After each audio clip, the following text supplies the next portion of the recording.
So in this first part of the experiment, your job is to torture a dolly.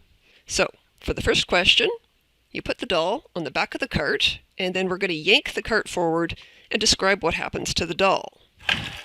Like that. In this first question, it's probably most useful to talk about how the doll moved relative to the table. In the second question, we don't want the dolly to fall off the cart in this case, but we are going to smash him into a brick wall as hard as we can. So you may want to pull a little gently at the beginning so he doesn't fall off, and then smash him into the wall. In this case, it's probably more useful to talk about how the doll moved relative to the cart rather than the table. The third case is exactly like the second, except this time we're going to give Dolly a bit of a seat belt. So you put the elastic band on so that he's now got a seat belt, and then again we're going to smash him into the brick wall. And again, we describe how the doll moved relative to the cart. Question 4 is where you're going to explain the physics of these three cases. They specifically tell you to think about inertia, which is the idea of resistance to change, but it's also incredibly useful when you're trying to describe these three cases to think about Newton's first law, which is that a body at rest tends to stay at rest, and a body in motion tends to stay in motion unless it's acted on by a force. That one law describes these three cases. You just need to think about how. In this part of the experiment, we have a cart with some added masses on it, and we're going to apply forces to the cart and then measure the acceleration of it. So we'll be using the acceleration program for this. I'll give you a short refresher on how to use it on screen in a moment. As always, the first thing you're going to do is level your track carefully. So put the spirit level on there. Look straight down, make sure that the bubble is centered. If it's not, make adjustments using the screw at the end of the track. The way in which we're going to apply forces to the cart is with this mass hanger. So it's on a string, and you attach it to the end of the cart, and then it gets dangled over a pulley here at the end of the track. And then that exerts a horizontal force on the cart, and it accelerates.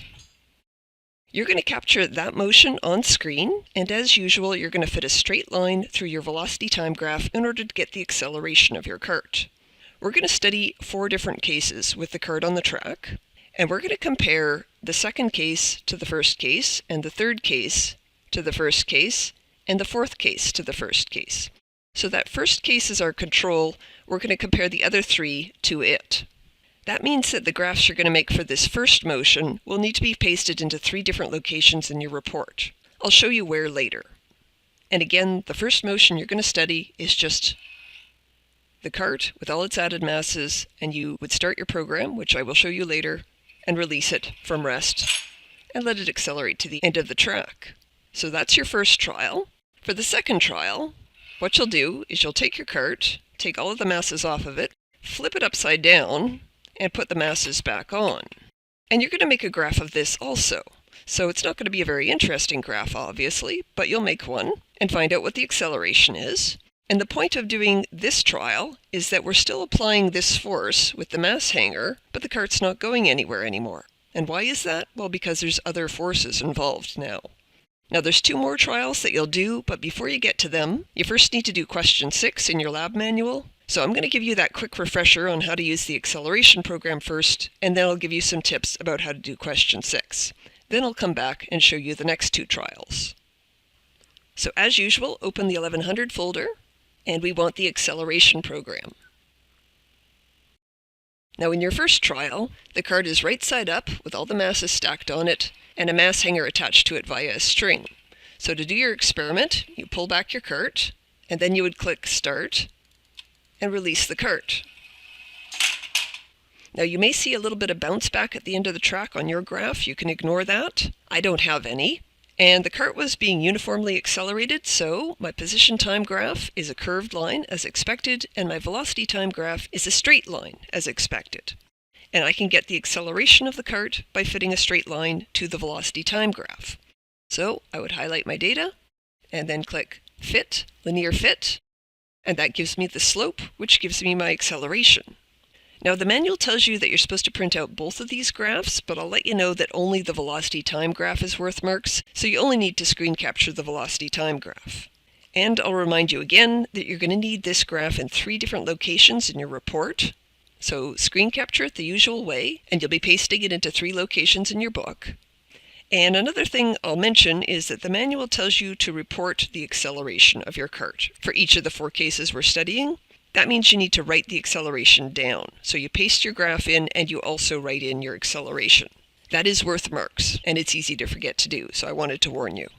So now I'll show you the next trial's graph also, but first let me mention a glitchy thing about the program, and that is that you want to get rid of this box with slope value in it before you run another trial, or you won't be able to delete it later. So before you take your next set of data, you want to click Fit again, and then No Curve Fits. That gets rid of that box, and now you can take new data without the old fit box still being on there.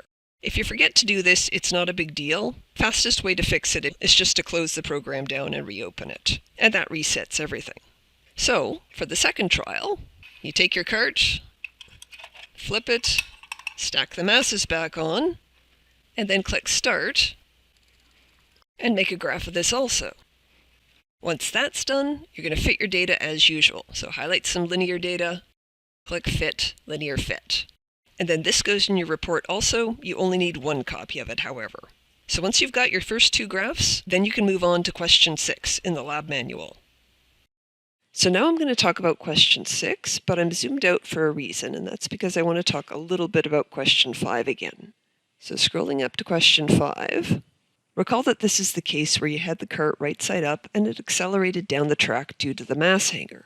And I mentioned that you need 3 copies of this graph in your lab report. So where do those 3 copies go?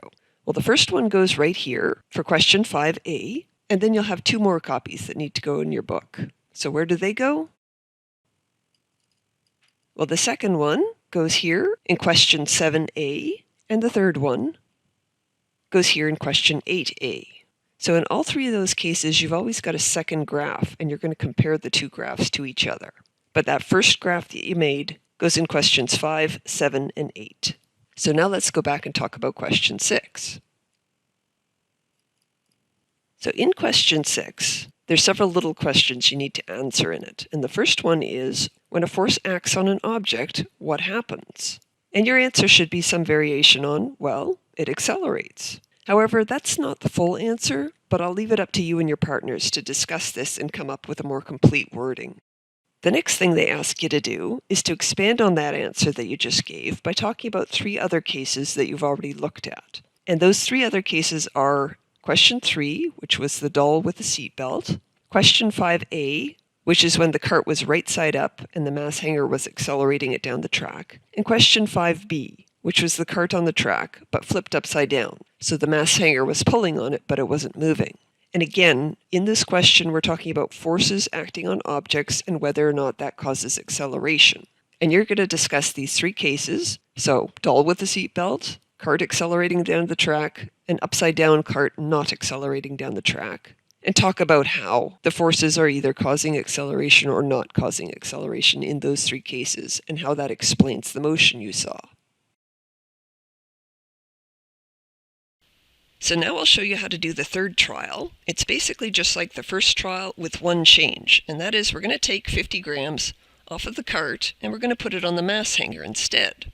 So the reason why is that basically we've kept the entire mass of the system, everything that's being accelerated, the same, but we've doubled the amount of force being applied to the cart. So the total mass stays the same, but we've got double the force now. So you would again dangle this off the pulley and capture the motion of the cart accelerating down the track. And in the fourth case, you take the 50 grams back off of the mass hanger, and you're going to put it back on the cart, but you're going to take the rest of the masses off the cart. So these come off. And the reason why we're doing that is that now the force is going to be the same as in case 1, but the total mass of the system is roughly half. So we kept the force the same, but we halved the mass. And again, you'll capture this motion and find out how it changes the acceleration of the cart. So now I'll give you some hints on how to do questions 9 and 10, which relate specifically to the results of these 2 trials. So next I'm going to briefly explain what you need to do in questions 9 and 10. So in question 9, it's all about those 2 cases you just studied on the track. So question 9a says if we double the force on a system but keep the mass the same, what happens to the acceleration? So you would go back to question 7 and write down your actual values for the accelerations here, so real numbers. And you want to look for an obvious proportionality. So did the acceleration get twice as big, half as big, 4 times as big? Look for obvious proportionalities and answer this question based on your actual numbers. In question 9b, they ask if you half the mass but keep the force the same, what happens to the acceleration then? So again, you'd go back to question 8 and you'd write down your acceleration values here. And then you'd try to identify obvious proportionalities and say what happens to the acceleration when you half the mass but keep the force the same. And then question 10 is where you bring it all together and you say, how does the acceleration depend on force and mass? So you're going to write down an equation here, and hint, hint, it should look suspiciously similar to something you've seen in class, but you bring it all together based on your data. So you write down that law, and then you need to explain how this law that you just wrote down helps you explain all the results you've gotten so far. Specifically, you want to talk about the 3 cases with the doll and the 4 cases with the track. So you go through each of those and you talk about how this law that you wrote down explains what you saw in all of those cases. And to get full marks, you do need to talk about all 3 cases of the doll and all 4 cases of the track. In this part of the experiment, you have 2 carts, and they've both got force probes. So one of them's got a loop on it and the other's just got a post. And you're going to bounce them off each other like this, and measure the forces they exert on each other with these wireless sensors.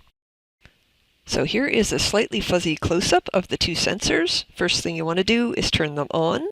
The little red light will start flashing, and when you get them connected to the program, that red light will turn green. Another thing to take note of is these little ID numbers here. So these will help you identify your 2 sensors out of all the sensors that are in the room. You will need those to set up the program. I'll show you the program you're going to use to do that in a moment. So one thing we're going to do, however, is we're going to put a mass on one of the carts, and we're going to call that the truck. So the truck is heavier. So this is a car, and this is a truck. And the experiment is to collide them into each other in different ways. So sometimes you'll collide the car into the truck, or the truck into the car, or you'll collide them together, like that. And then you're going to watch the forces that they exert on each other on screen and draw some conclusions. This week again, you're going to use Vernier graphical analysis. So go find that on the desktop and open it up. And you want to click Sensor Data Collection, and then you need to wait a moment for it to find your 2 wireless sensors. Now it's possible that you're going to find everybody in the room's sensors, so make sure you double check the numbers on the top of your sensor against what's here and only connect the 2 sensors that are on your desk. So when you find those, you click Connect, let the first one connect, and then click Connect again to connect the second one. Then you can click Done, and there's a few things you want to check here. So first of all, check the label on the y-axis. It should be showing 2 force probes here. So I've got one in blue and one in yellow.